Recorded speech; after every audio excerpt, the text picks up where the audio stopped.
Good morning, church. Today we're going to be looking at the parable of the weeds. This is in Matthew 13:24 through 30. If you'll get your Bible and follow along, I'll read. He put another parable before them, saying, The kingdom of heaven may be compared to a man who sowed good seed in his field. But while his men were sleeping, his enemy came and sowed weeds among the wheat and went away. So when his plants came up and bore grain, then the weeds appeared also. And the servants of the master of the house came in and said to him, Master, did you not sow good seed in your field? How then does it have weeds? He said to them, An enemy has done this. So the servants said to him, Then do you want us to go and gather them? But he said, No, lest in gathering the weeds you root up the wheat along with them. Let both grow together until the harvest. And at harvest time I will tell the reapers, Gather the weeds first and bind them in bundles to be burned, but gather the wheat into my barn.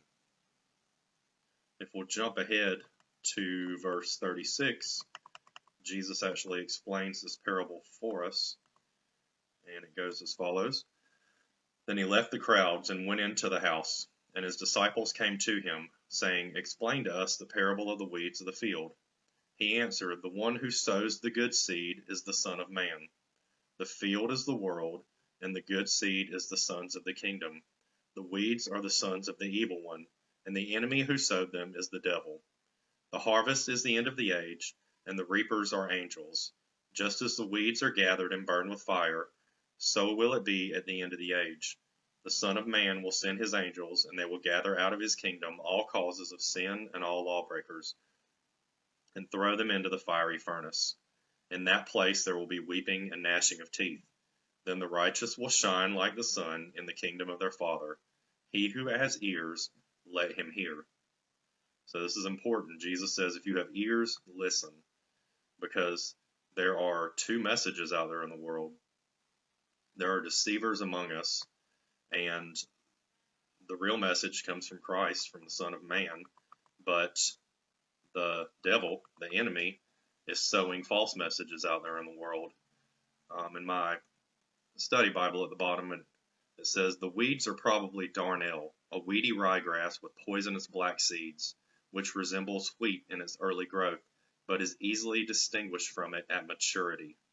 Any attempt to gather the weeds would only endanger the wheat, because the roots of the weeds would be intertwined with those of the wheat. God allows both believers and unbelievers to live in the world until the day of judgment.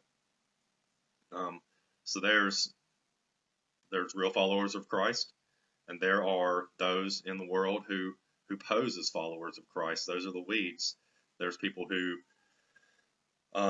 pretend to be Christians for their own self-advancement, for just bad reasons, and not for the purpose of being a servant and loving others.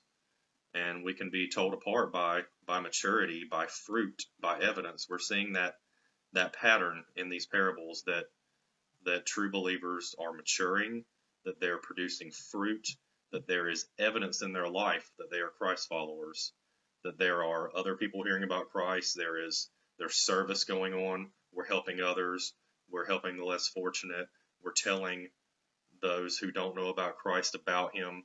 So is there something different about you since you've become a Christ follower? Are you someone who just attends church on Sunday and that's it? Or is this playing out daily in your life? Are you studying the scriptures? Are you praying for God to make you more like his Son? Do people see Christ in you? Is there people that knew you before you became a Christian, and those same people, when they see you now, are they like, there's something different about this guy, there's something different about this woman? Their life has changed, and there should be change in our life. There should be fruit. So if there's not, I highly encourage you to inspect your walk with Christ and to get more serious about him, and to begin to mature and to grow and become more like him. I'll talk to you guys tomorrow.